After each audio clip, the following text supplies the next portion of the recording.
there it is. Yeah, keep his lower. Yeah. Mine's wireless in case I want to run around, I guess. They probably assumed that you were going to. Yeah. Well, I don't know how you're going to do the backflip with a cabled mic. All tethered. Yeah. Anyway, thanks for having us, guys. We had legitimately thousands of questions submitted to our website, 1057thepoint.com, all kinds of different questions, and so we've done our best to kind of whittle it down to what we believe were 10 of the best ones. I hope mine made it. I'm sorry now? I have a few. Josh was up all night submitting his own questions. Yeah. And there were some, truthfully, that we kind of left behind. No offense. That's fair. I was tired. So we will begin, if you guys are ready. Is that Absolutely. Right? All right. Hey, I was going to ask, because I saw you did the jumpsuit video at Will Smith's house in Iceland. Yes. And you just came from the UK. Other than St. Louis, what's one of your best travel experiences? Wow. That's a great question. That is a good one.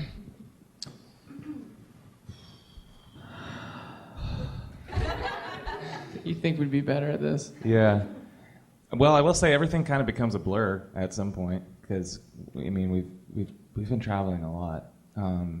Not to take it for granted, but it is kind of sometimes it's just like, whoa, where even are we today? So it is when something stands out, then it's it's a pretty cool place. I've got one. Yeah. I don't do enough. I do worry sometimes that when this is over, when I'm done traveling around and, my kids ask me, like, where have you gone? Will I have enough information about, like, what each place is like?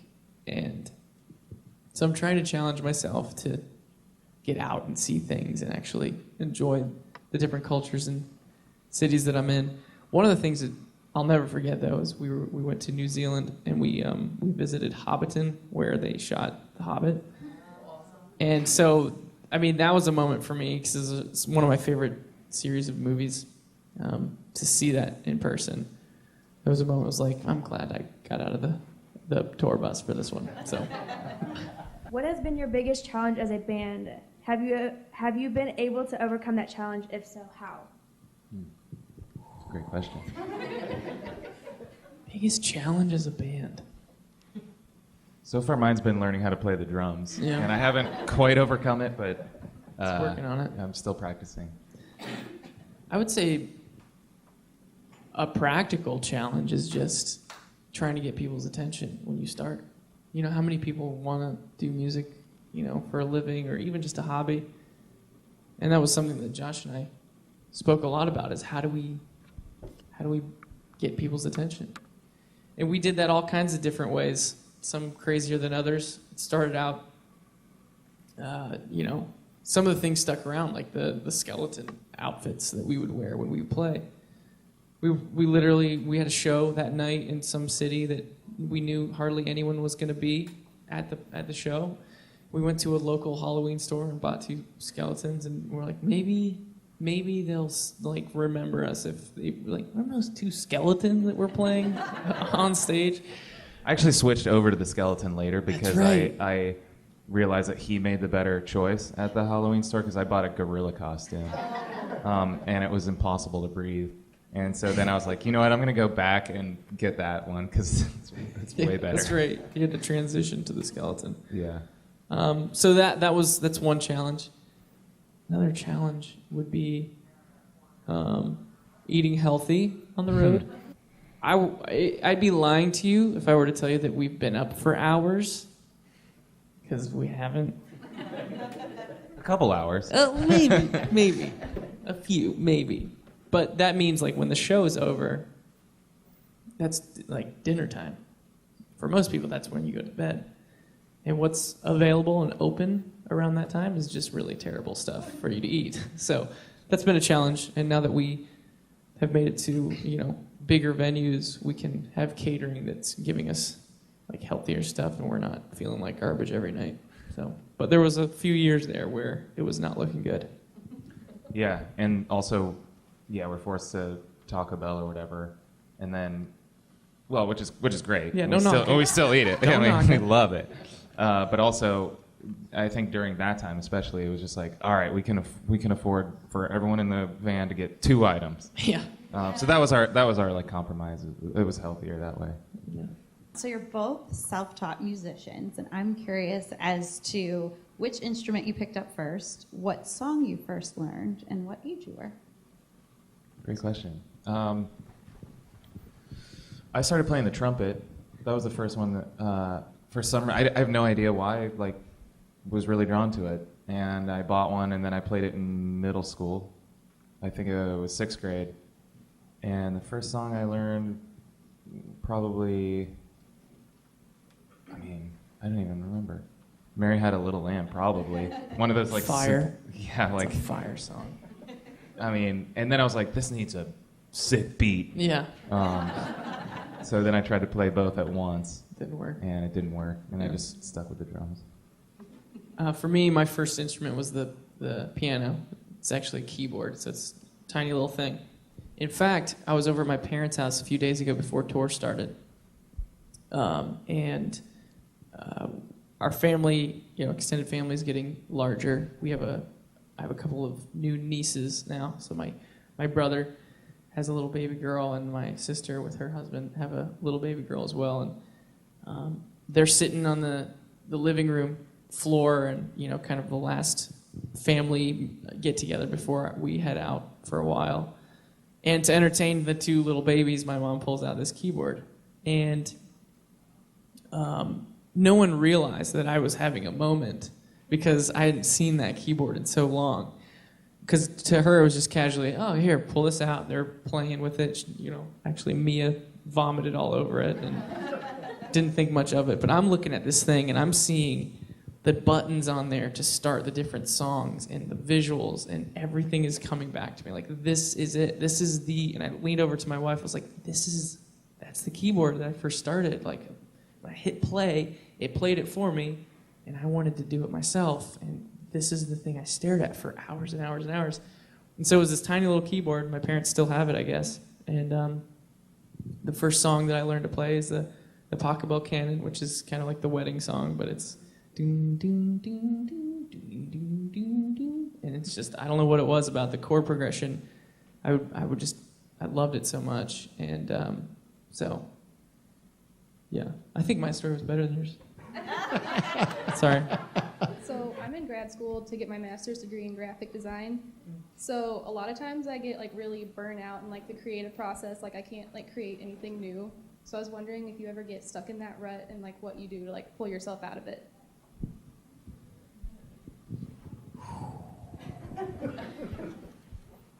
Man.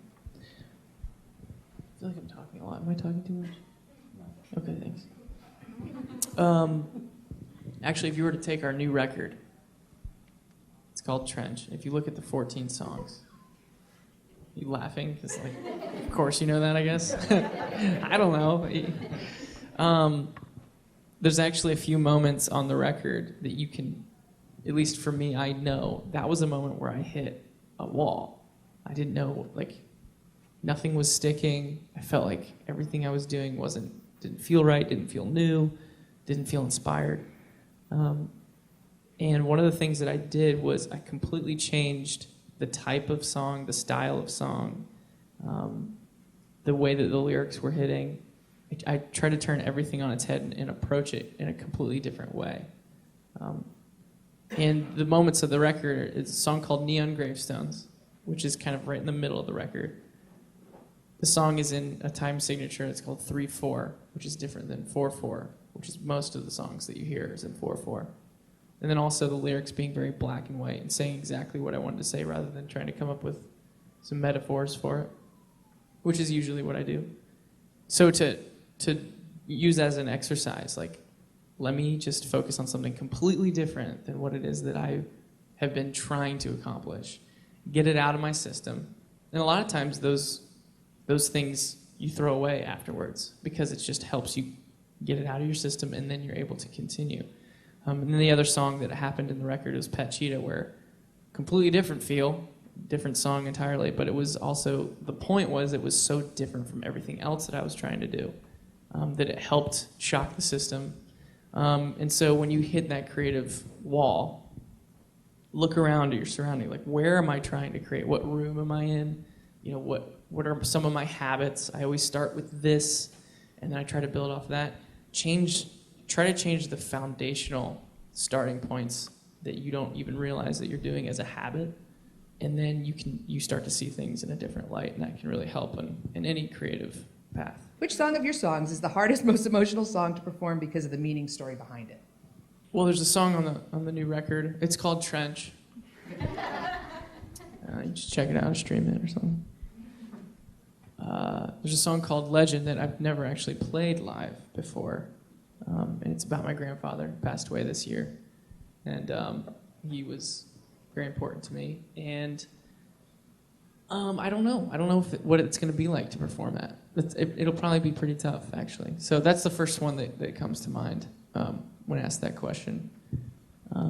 There are a few songs that stand out as like, wow, there's so much going through your brain. You know, if you were to ask Josh and I all of the technical things that we're trying to accomplish while performing, it's one, we're trying to put on a show. Two, make sure we execute the part correctly. Remember the words. Don't fall into that hole. Just stuff like that as you perform that you have to be thinking about. A lot of times what you're saying, it's hard for your brain to really wrap around, you know, being convicted by that song again because of all the other stuff. But there are a few songs that will always kind of, for me, Holding On To You is one of those where I think part of it is that we've been playing it for so long that I don't have to think about all that stuff as much, and I can let those lyrics be fresh for me again. Neon Gravestones we've been playing. We've only played a couple times now, and it's, even though it's new, there's a lot of like, I gotta remember the chords and all that stuff. I'm still able to like get there, which is really nice. So those are a couple songs for me that do that. Any for you? No. Copy. Well, we were talking the other day. The one that came to mind, Tyler was like, have we played any shows together where we haven't played Holding On To You? And we were kind of thinking back, and I don't think there's been one show that we've played where we haven't played that song.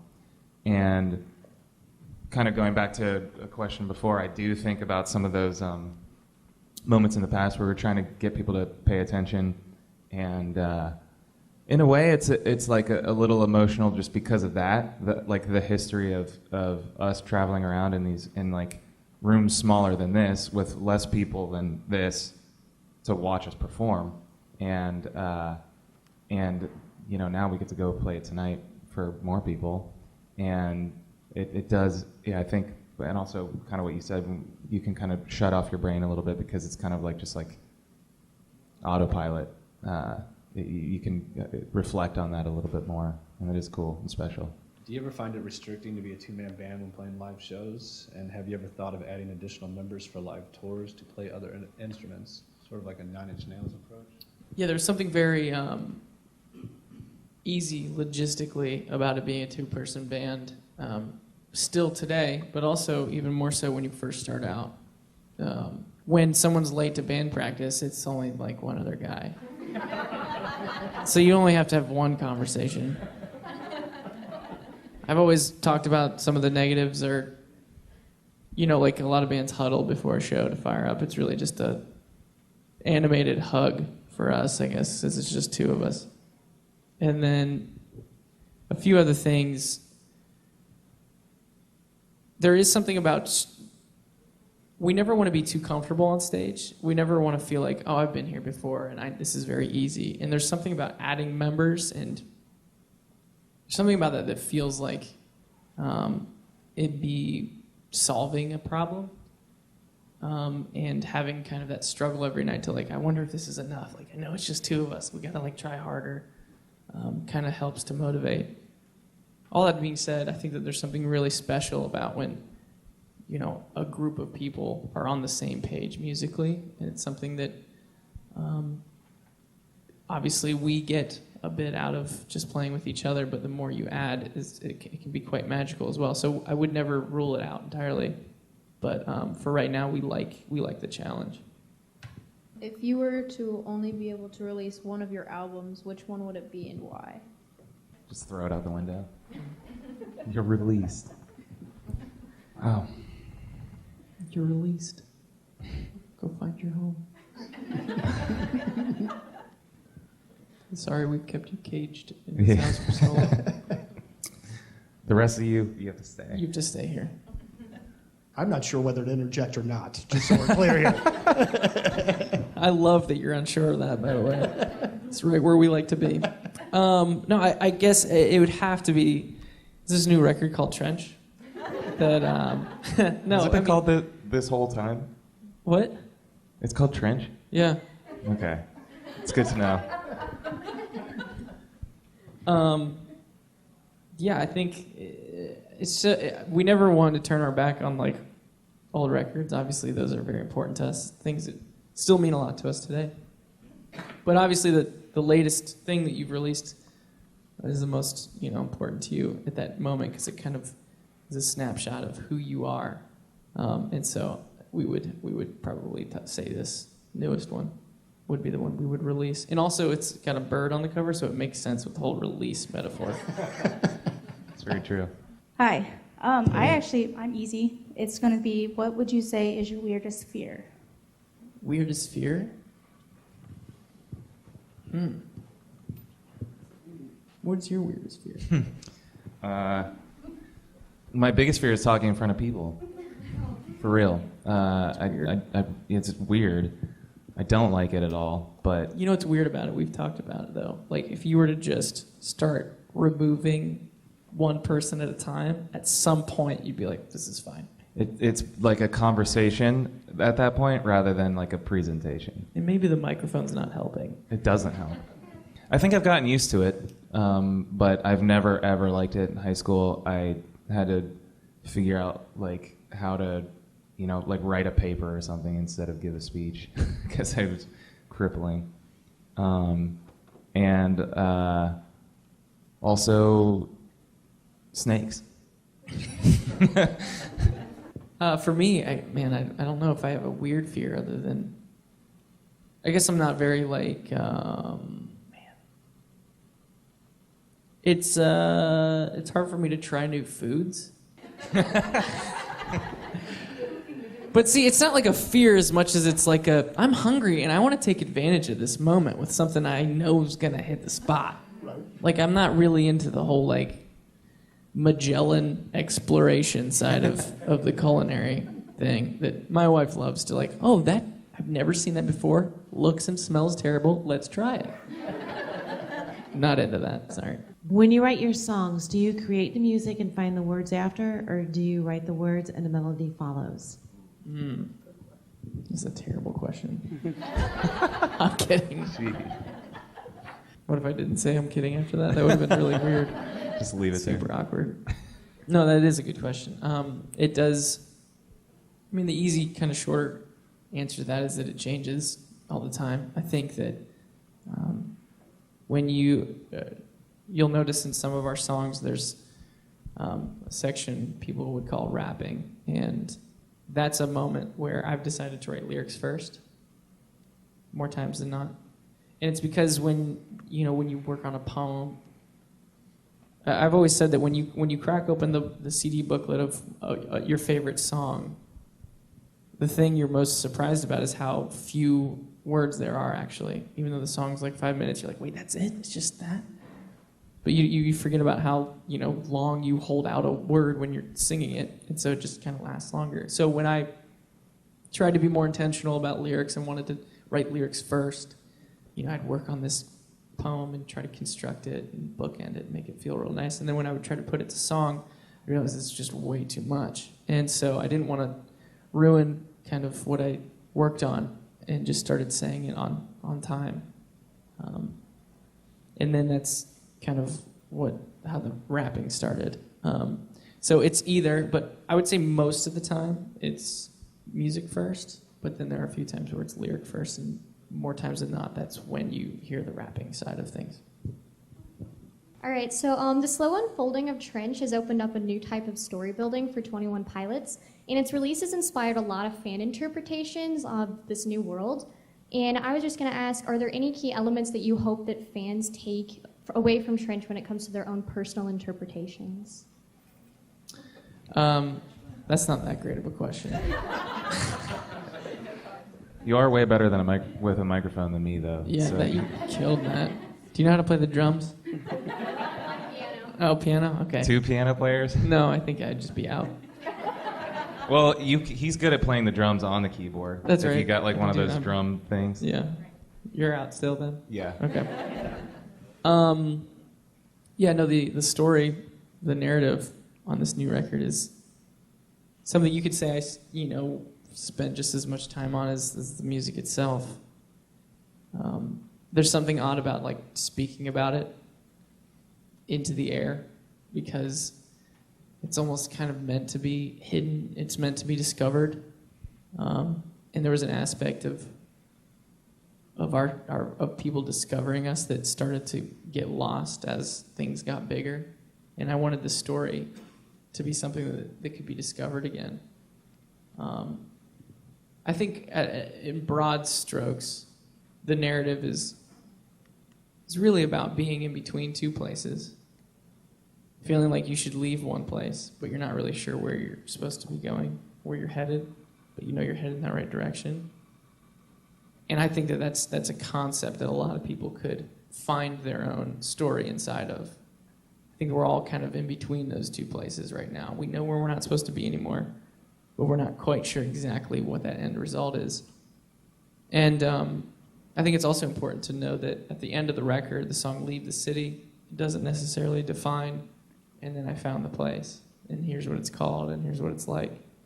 And that's intentional because I haven't yet. And so we can still be encouraged by that, even though I don't have that answer for you. And so that's something that I hope people get out of the record.